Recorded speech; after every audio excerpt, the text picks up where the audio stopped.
राष्ट्रीय broadband mission माननीय प्रधानमंत्री जी की बहुत ही महत्वाकांक्षी योजना है, जिससे उन्होंने लाल किले से इसकी घोषणा की थी।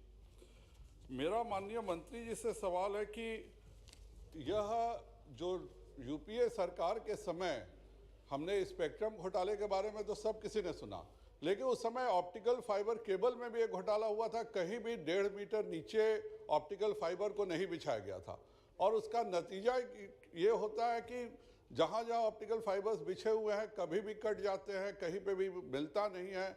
और वो पूरा जो उस विगत 10 वर्षों में उस समय में जितने भी ऑप्टिकल फाइबर्स लगे थे शहरों में और शहरों की कनेक्टिविटी के लिए, एक छोटा सा कोई इंसिडेंस होता है और वो कट जाता है। जबकि हम लोगों ने खुद उस समय देखा था कि बाकायदा गड्ढे खोद करके थोड़े से गड्ढा करके ऑप्टिकल फाइबर बिछाया जाता था, जबकि जो प्राइवेट प्लेयर्स हैं वो मशीन से टनलिंग करके ऑप्टिकल फाइबर बिछाते हैं।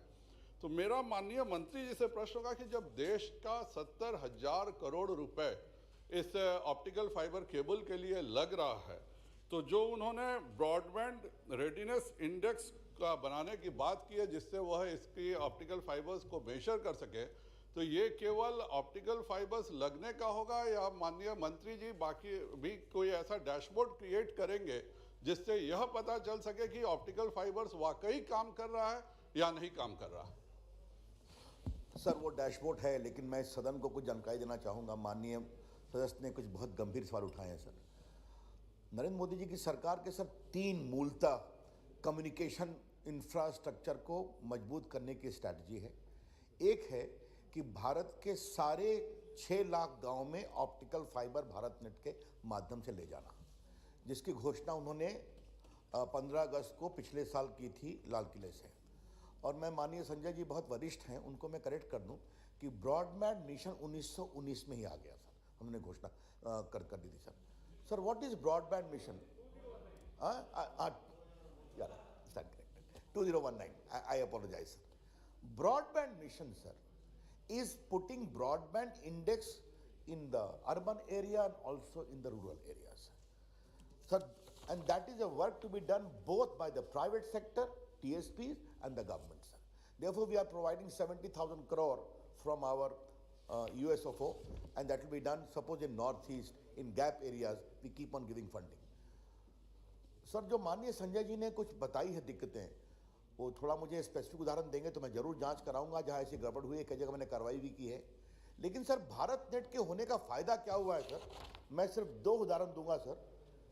डेटा कंजम्पशन जो जुलाई 2019 में सिर्फ 60 टेराबाइट था, वो आज 1785 टेराबाइट पर मंथ हो गया है सर। ये उसकी उपलब्धता बढ़ी है क्योंकि लोग उसको कंज्यूम कर रहे हैं।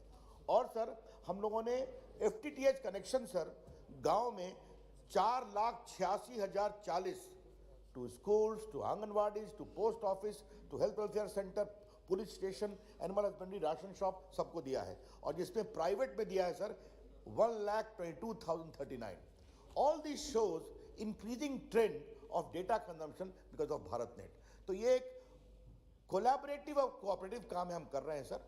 और जहां तक उन्होंने एक डैशबोर्ड की बात कही है सर, वो डैशबोर्ड अवेलेबल है।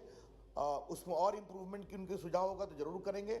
लेकिन मैं माननीय सांसद संजय जी से आग्रह करूंगा और बाकी लोगों से कि जो हम बिहार में अभी हर गांव में ऑप्टिकल फाइबर ले जा रहे हैं सर, बाकी जगह ले जाएंगे, उसके इम्प्लीमेंटेशन में माननीय सांसद भी जुड़े सर, उनका सहयोग से, और उसको इफेक्टिव करेंगे, ऐसा मेरा विश्वास है। सेकंड सप्लीमेंट्री स्पेसिफिक तो मैं अपने ही यहाँ का बता देता हूँ कि मेरे ही घर पे जब मैं जाता हूँ, जब भी तो ब्रॉडबैंड कटा हुआ मिलता है बेतियाही शहर में। मेरा इशू ये है सर कि सेंट्रल पब्लिक सेक्टर अंडरटेकिंग से आप यह काम करवा रहे हैं, स्टेट लेड मॉडल करवा रहे हैं, प्राइवेट सेक्टर लेड मॉडल करवा रहे हैं, पार्टली इसको PPP मोड से करवा रहे हैं। ये सब चीज़ों का क्या मैकेनिज्म होगा कि हम ऑप्टिकल फाइबर्स पे हम जो अपने देश का इतना ज़्यादा पैसा खर्च कर रहे हैं उसकी बर्बादी नहीं हो? और मेरा प्रश्न है कि भारत का अमृत महोत्सव इस वर्ष आज़ादी के 75वें साल में मन रहा है, तो हमें अभी मंत्री जी के द्वारा एश्योरेंस मिला है कि 2022 तक प्रोजेक्ट पूरा होगा। चंपारण महात्मा गांधी जी की धरती रही है और चंपारण से ही भारत की आज़ादी का आंदोलन शुरू हुआ था। तो आज़ादी के इस 75वें अमृतोत्सव में क्या माननीय मंत्री जी चंपारण के सभी गांवों को 15 अगस्त 2021 से पहले ब्रॉडबैंड से जोड़ना पसंद करेंगे? एक बात मैं सदन में बहुत विनम्रता से बताना चाहूँगा, ये जो कटता है सर, इसमें जो मेरे विभाग की कमियां हैं सर, उसको हम जरूर एड्रेस करेंगे। सड़क बन रही है, काट दिया उन्होंने। अगर कहीं पर कोई इरिगेशन का फैसिलिटी कर रहे हैं, काट दिया उन्होंने वहाँ पर। अब सर ये बहुत बड़ी समस्या पूरे देश में है सर। मैं सीएम से बात करता हूँ, हमारे पदाधिकारी चीफ सेक्रेटरी से बात करते हैं। इसीलिए अब क्या है सर, राइट ऑफ वे पर सारे प्रदेशों ने स्वीकृति दी है कि राइट ऑफ वे को हम लोग भी रिकग्नाइज करेंगे। ये चीज़ नहीं होनी चाहिए, इज़ वेरी राइट। लेकिन प्रैक्टिकल डिफिकल्टी जमीन पर क्या आती है, अब सड़क थोड़ी भी नेशनल हाईवे चौड़ा कर रहे हैं सर, उन्होंने तोड़ दिया, कट गया, तो इसको भी थोड़ा समझना पड़ेगा। मुझे लगा हाउस को बताना जरूरी है। जहाँ तक उन्होंने बात की है 2022 की, 2022 is our objective on a larger concept of completing this very extraordinary project. अब सर चंपारण से उनका क्षेत्र है सर, महात्मा गांधी ने देश को बड़ी क्रांति दी थी। उन्होंने एक बात कही है, स्वाभाविक रूप से मैं इस बात की चिंता करूंगा कि जब हमको हर गांव में जाना है, जो मई तक हमको पूरा करना है, तो उसमें चंपारण भी होगा, उनका क्षेत्र भी होगा, और जहां से गांधी जी ने अलग जगाया है उसकी भी हम चिंता करेंगे।